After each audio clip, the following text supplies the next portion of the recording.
Habari hii inatokea mkoani Arusha na ripota ni Sesni Kodemas. Mwanamke mmoja anayefahamika kwa jina moja la Lina Wilfred mwenye umri wa miaka 23, mkazi wa Kijenge jijini Arusha, anadai baada ya mume wake kufariki amekuwa akilazimishwa kuridhishwa mwanaume mwingine ambaye ni mdogo wa mume wake mwenye umri wa miaka 19 na wakwe zake, ambapo walimwambia ni mila zao. Mara baada ya siku chache alidai kuambiwa kunyoa nywele zake za kichwani, akakubali, lakini aliambiwa tena wabadilishane nguo ya ndani na mama mkwe wake, na huku lengo likiwa akipata mwanaume mwingine asije kufariki tena. Hali hiyo ilimpelekea atoroke na mtoto wake na kurudi mkoani Arusha.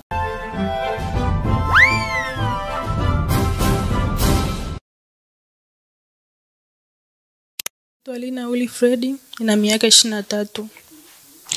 Niliolewa Singida. Mume wangu alipata ajali mwaka jana mwezi wa 9. Aliniaga asubuhi, anaenda kazini, asubuhi akawa amepata ajali pale Mianzini, jioni yake akawa amefariki. Kwa sababu ya mila za Kiislamu anatakiwa azikwe kesho yake. Usiku huo watu wakaja wakatusafirisha kwenda mpaka Singida. Kwenye nyumba nilokuwa naishi palibakizwa baba mdogo wake na mume wangu ambaye alikuwa anaishi Morombo. Kwa sababu ya ulinzi wa nyumba tulikuwa tuna kila kitu ndani. Nimefika Singida, tumekaa pale kama baada ya masisi kuisha, kwa sababu nilikuwa kwenye nyumba ya wifi ya mke mwenzangu ambaye natakuwa niishi naye. Kuja kufika kwenye nyumba mamko, kwa sababu tuliitwa pale, na shangaa vitu vyangu kwenye gari vinashushwa vimewekwa ndani. Nafika nauliza, naambiwa kwa sababu ya mila za huku Singida utakuwa usitwe nini wanaume. Nikamwambia sintofanyaje, sintoweza, nipeni muda wa kufikiria. Mwanaume alikuwa ndani? Alikuwa ni mdogo wake mume wangu. Baada ya kukaa hapo kama muda mchache, nikaambiwa utakuwa unyolewe nywele. Nikakubali kunyolewa nywele kwa sababu na wengine pia walikuwa wananyolewa. Kwenye swala la nikaja nikaambiwa nibadilishane nguo ndani na mama mkwe. Nikamwambia hii haitowezekana, sitaweza kufanya hicho kitu. Labda kwa nini asema badilishane na wanadai nikija kupata mwanaume mwingine asije akafariki. Kakaa pale kwa sababu ya mimi kukataa, nikawa nafanywa visa vingi. Nimekaa pale mwezi mzima, inabidi mimi kuchukua majukumu ya kutoroka na mtoto wangu pamoja na nguo zangu zilizokuwa zimeletwa. Nikatoroka nikarudi tena Arusha, nikakaa kwa rafiki yangu mmoja miezi kama 2, ndio nikawa nafanya kazi. Kufanya kazi kwa sababu mimi hati ilikuwa kwenye kampuni ya SACCOS walinikabidhi hati ya nyumba kwa sababu ilikuwa kwenye mkopo. Kwenye kampuni ya SACCOS pale kulikuwa tumechukua mkopo wa kumalizia kujenga nyumba yetu iliyoko East Africa Mkono. SACCOS wakawa wamenipigia simu wakaniambia njoo chukua hati ya mume wako ya nyumba. Nikawa nimepewa. Kwa sababu wakanipigia simu wakasema hati uliopewa inabidi utupe sisi kwa sababu wewe hutoifanyaje, hutoitunza, na nyumba inatakiwa iuzwe tugawane pesa. Mimi nikamwambia sawa, kwa sababu maisha ninayoishi na vitu vyangu wameshachukua. Mimi nikawa nimewapa. Baada ya kuwapa nikajua wakiuza nyumba watanipa. Sikupewa hata shilingi 100 mpaka sasa hivi. Nikawa nimeenda kule chini, ndo nikaja nikaambiwa nyumba imeuzwa shilingi milioni 6. Nikamuuliza mwenyekiti wa pale, akasema ndio nyumba imeshauzwa, mnatakiwa mgawane pesa kwa taarifa nilizopewa na ndugu zako. Nikawapigia wakasema, nilivyowapigia wakasema unapaswa uje huku, nyumba itakuwa ijengwe huku kwa sababu sio mke wa ndoa. Utakuwa nyumba mtoto anatakiwa ajengewe nyumba huku Singida.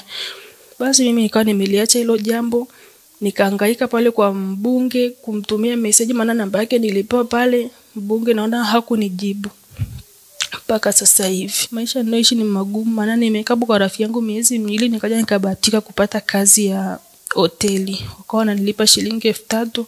Nimeikusanya hapo karibia miezi hiyo 2, nikaja nikapata chumba. Nimepangisha, lakini naona maisha yanazidi kunishinda, ni magumu. Kuna saa tunalala njaa, kuna saa hatuna cha kufanya, ni njaa, mtoto ananisumbua, tunaenda madukani kwa watu tunakopa, tunadaiwa mpaka sasa hivi. Kazi niliacha kwa sababu mwanangu alikuwa ameugua kifua. Nikashindwa kwenda kwa sababu kulikuwa hamna uangalizi mzuri.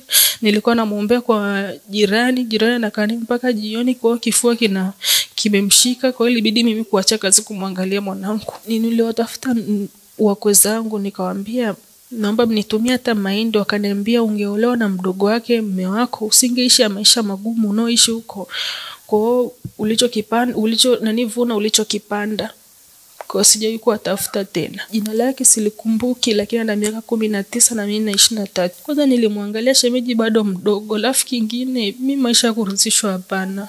Kwa sababu na kuishi kule hapana, kijijini hapana kwa kweli. Ndio maana nilivyokataa kuridhishwa nimeamua kuuza nyumba yangu kwa sababu mimi nilimkataa huyo mdogo wake mume wangu shemeji. Nimekaa na mume wangu miaka 4 lakini hakuwahi kuniambia kitu kama hicho, na yeye hakuwahi kweli kunipeleka huko ukoni kwa sababu anajua tabia za kwao. Baada ya mimi kukataa kuolewa na mdogo wake mume wangu, walinifanyia figisu hizo. Nyumba tulikubaliana tuuze, tugawane pesa, lakini mpaka sasa sijapewa hata shilingi 100.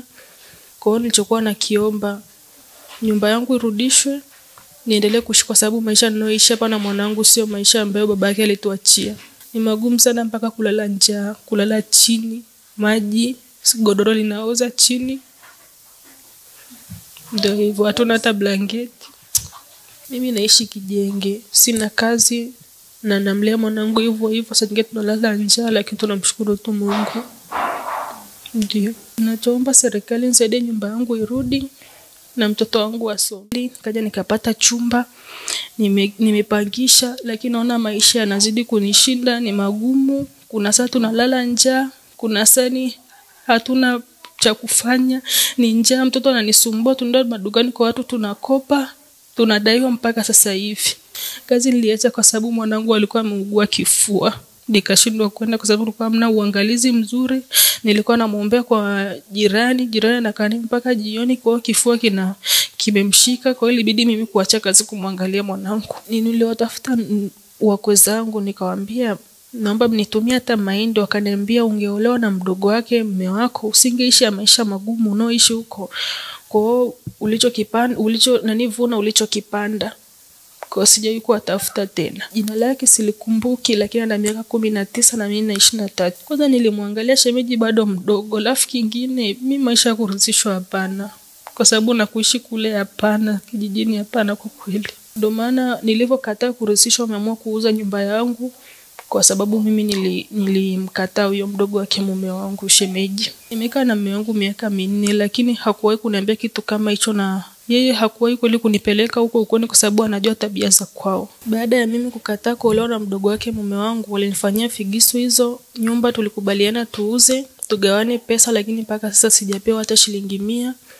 Kwa hiyo nilichokuwa nakiomba nyumba yangu irudishwe, niendelee kuishi kwa sababu maisha ninayoishi hapa na mwanangu sio maisha ambayo babake alituachia. Ni magumu sana, mpaka kulala njaa, kulala chini, maji, godoro linaoza chini. Ndio hivyo, hatuna hata blanketi. Mimi naishi kijenge, sina kazi na namlea mwanangu hivyo hivyo. Sasa ninge tunalala njaa, lakini tunamshukuru tu Mungu. Ndio nachoomba serikali nisaidie nyumba yangu irudi na mtoto wangu asome.